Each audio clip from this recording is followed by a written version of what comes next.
So, how do you begin learning a new song? Well, I'm going to show you 3 steps to get familiar with the song you like, and we're going to go over how to play chords, patterns, and an arrangement. So, let's start out by learning a song everybody knows, Over the Rainbow. Now, first, you want to get familiar with the melody and how it feels, right? You want to be expressive. This is a piano, and you want to make it sound like you're singing the melody. So let's explore this concept.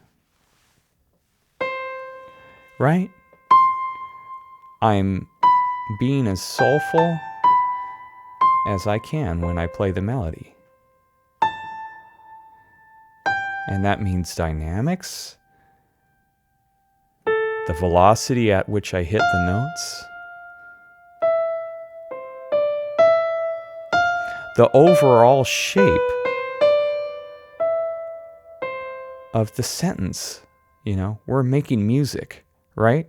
So once we have that down, we could move on to adding the chords. You don't have to jump into some crazy left-hand pattern stuff just yet. You just need to familiarize yourself what chords are where in the root note. So C major, E minor,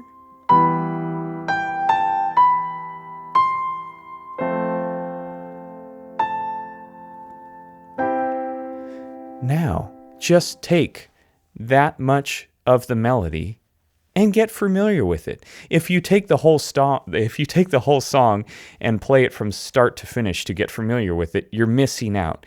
Take smaller chunks here. All right? So now we're going to zoom in just the chord. Right? Just analyze what chords are coming up next. And just get familiar with this much amount of material. Now, you could play the root note just to get familiar with where the chord changes are, if playing the chord is still unfamiliar to you. Now, say you got comfortable with that, and now I'd like to go to the next step, which is adding the pattern. So making the chord, the simple C major chord, and turning it into something that's going to sound a little bit more nice, and for you to be able to create some more interesting harmonies, right? We want to graduate from this. That's a great foundation, but now we need to spread out the notes and make our first pattern. Now, I really love starting out with the Wonder Wave left-hand pattern because it gets you to play the upper harmonies of the chord. And we're always starting out with this, the root, the fifth, and the octave of each chord. So for C major, that's half of the left-hand pattern. But we need to complete the other half by crossing over with finger number 3. Hence the wave-like thing that we're doing here, crossing over. So it sounds like this.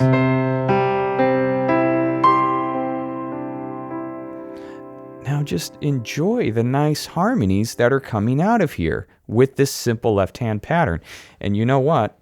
We're going to just stick with this one pattern just through this segment of music so you could understand it.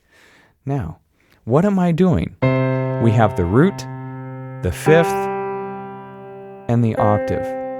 Now, this same pattern is going to be the same for all keys. All you have to do is remember the first degree of the C major scale, the fifth degree, the eighth degree, and crossing over with finger number 3, playing the third and fifth, the root, the second and third degree. That's the whole pattern concept. It stays the same for every chord. E minor.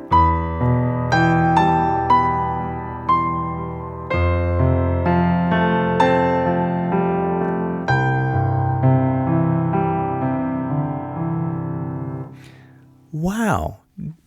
Just look at that. That sounds so much better.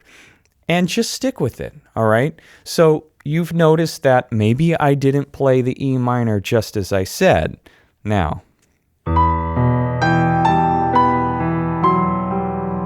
I don't like the F sharp, so the only thing I would change is excluding the second degree in the E minor scale. So when I do the Wonder Wave pattern in E minor, I'm just doing this.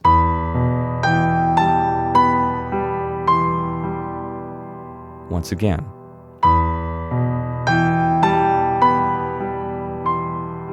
Then the F.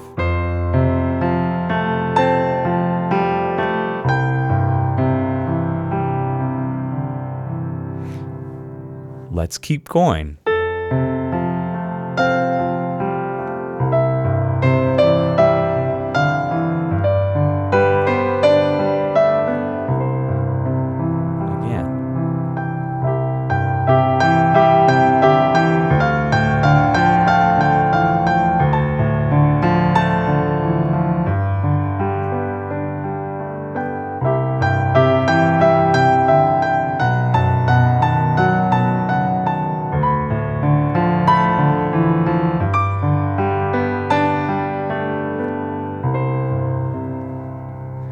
Now, that was so nice. Just stick with one left-hand pattern, and it sounds good through the whole song.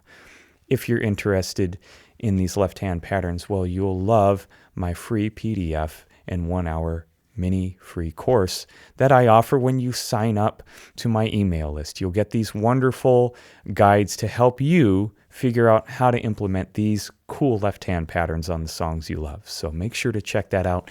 The link is in the description. Now, once we have one left-hand pattern that we're comfortably able to play over the whole song, now what comes next? Now, you could do a couple things. You need to have an arrangement.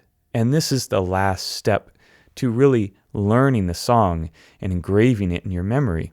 You need to have a way that sounds presentable and good. And you know what?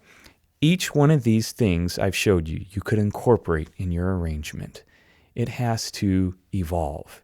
And the simple chords and left-hand patterns and the singing style of the melody, it all comes into play here in this last step. So let me show you how I would approach it. For the beginning of this song, you could start out with your simple C major chords.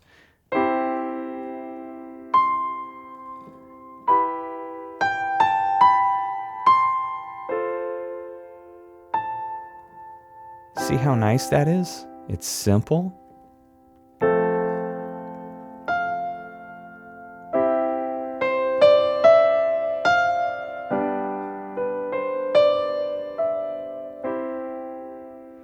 Now, we add the left hand.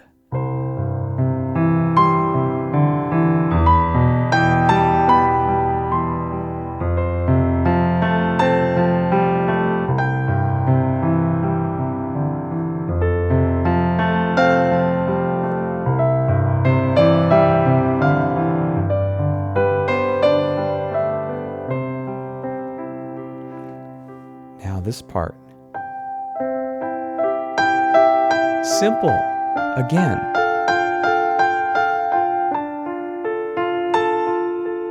It's contrasting, you know? Then the left-hand pattern comes in again.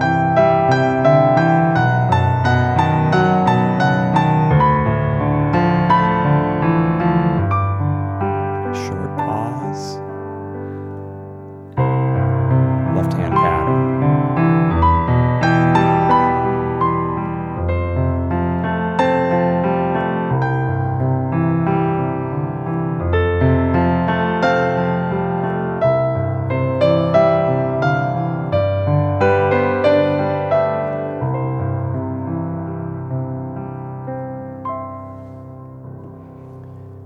That's one way to do it.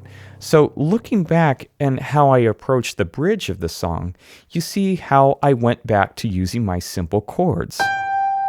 But this time, instead of playing them just as whole notes, I started arpeggiating them, so eighth notes.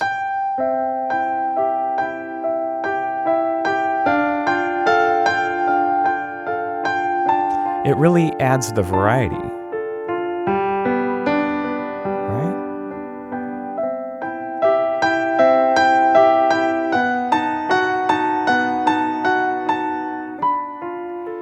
So that's one approach, but we don't have to do it through the whole bridge. Maybe you do, maybe you don't, but I would just do this much.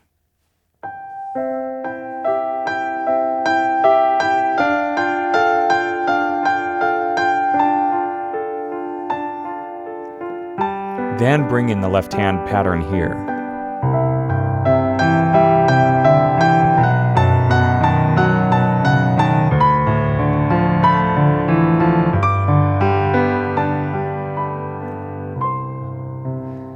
Now, that's it, really.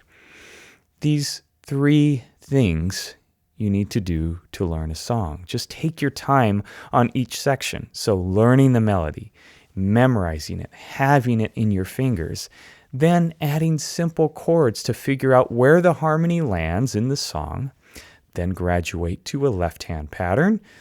The Wonder Wave left-hand pattern works really well for pretty much all songs. And then working on the arrangement. So this is my approach to learning a song.